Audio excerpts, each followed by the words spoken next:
চলো আজ তোমাদের ফেলে আসা একটি দিনের কথা শেয়ার করব।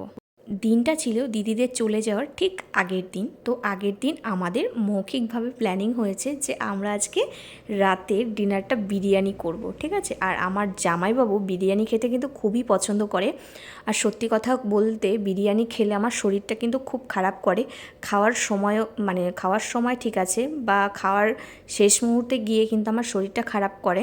তো সেই কারণে আমার বাড়ি থেকে মানা করা আছে যে বিরিয়ানি খাওয়া যাবে না। তো ছাড়ো, বাড়ির লোক খুব একটা জানে না। তো যাই হোক, হঠাৎ করে দিদি ফোন করলো যে তুই কোথায় আছিস, তাড়াতাড়ি আয়। তো তখন রাত বাজে 10টা। তো আমাদের বেথুয়া বাজারে 10টা মানে রাত অনেকটাই। তখন তখন মোটামুটি খাবার দাবারের দোকানে শেষের মুহূর্তেই। তো অনেক দোকানে ঘোরাঘুরির পর কিন্তু আমরা বিরিয়ানি পাইনি। লাস্টে B2 বিরিয়ানি আমাদের বেথুয়ার একদম স্ট্যাচু মোড়ে, তো সেখানে গিয়ে দিদি আর জামাইবাবু আগেই চলে গেছিলো ওরা। তো আমি যখন ঢুকছি তখন আমাকে বলছে যে না বিরিয়ানি শেষ, বিরিয়ানি শেষ, মানে আমাকে যেতে দেবে না। দিয়ে আমার হচ্ছে আমার তো গেস্ট ওপরে বসে রয়েছে। তো যাই হোক, ওনার সাথে কথোপকথন বলে কয়ে তারপর আমি ওপরে গেলাম।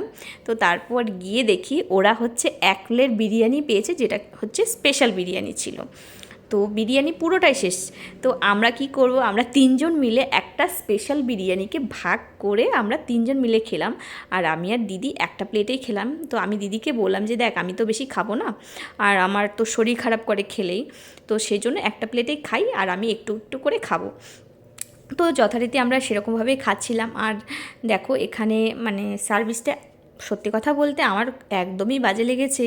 তো এত ভালো জায়গায় একটা রেস্টুরেন্ট ওপেন করেছে, তো সেই রেস্টুরেন্টটাকে কিন্তু মোটামুটি ঠিকঠাকভাবে করা উচিত ছিল।